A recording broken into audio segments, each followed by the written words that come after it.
नमस्कार मित्रांनो, मी आपला मनोहर पाटील। मित्रांनो, तुम्ही जर SC ST कॅटेगरीचा स्कॉलरशिपचा फॉर्म भरत असणार तर तुमच्याकडे OTR नंबर असणं गरजेचं आहे आणि तो OTR नंबर तुमच्याकडे तो कसा मोबाईलमध्ये कसा काढायचा याची सर्व डिटेल आपण पाहणार आहोत।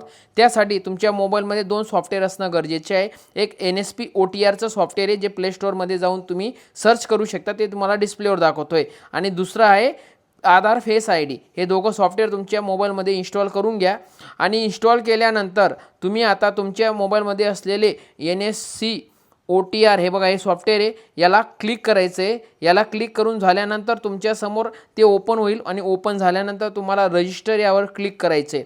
रजिस्टरला क्लिक केल्यानंतर वरती स्क्रोल करा, दोघं टिक करून तुम्हाला नेक्स्ट बटनावर क्लिक करायचं आहे। नेक्स्ट बटनाला क्लिक करा। आता तिथं तुम्हाला तुमच्या आधारला जो नंबर लिंक असेल तो नंबर इथं फिल करायचा आहे आणि तो नंबर फिल करून तुम्हाला सेंड OTPला क्लिक करायचं आहे। मी नंबर टाकून घेतो आणि OTP सेंड करतो।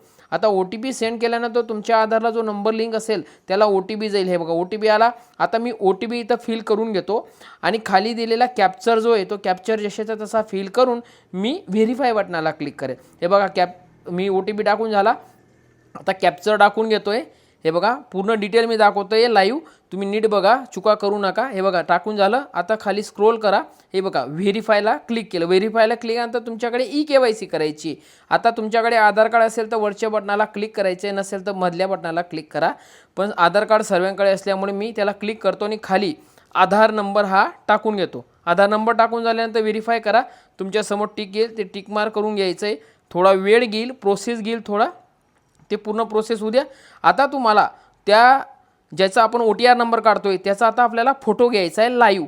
आता मी लाईव्ह त्याचा एक फोटो घेतो आणि त्यांना ते हळूच डोळे ब्लिंक करायला लावायचे, जेणेकरून त्यांचा कॅप्चर होईल। हे बघा, ग्रीन होऊ द्यायचं। हे बघा, झालं, हे फायनल झालं। हे बघा, अशा प्रकारे तुम्ही, हे बघा, तुमचं झालं NPCI।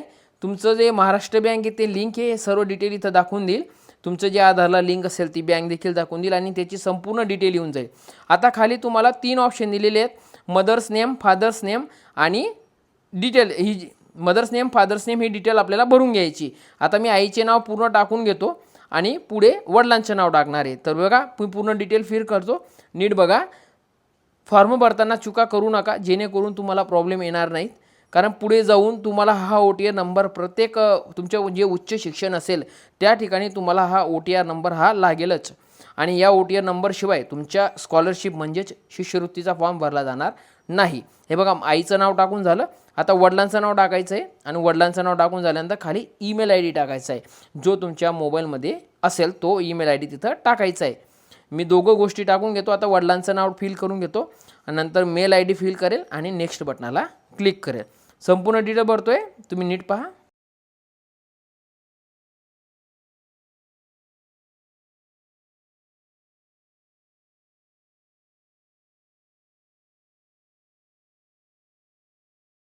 हे बघा, इथं आय ॲग्रीला क्लिक करायचं आहे पॉपअप आल्यानंतर। तुमच्यासमोर तुमचा OTR नंबर हा जनरेट झालेला असेल। अशा प्रकारे आपल्या चॅनलला सबस्क्राईब करा व तसेच बेल आयकॉनला क्लिक करायला विसरू नका। असेच अपडेट तुम्हाला मिळत राहतील। जय हिंद, जय महाराष्ट्र, वंदे मातरम।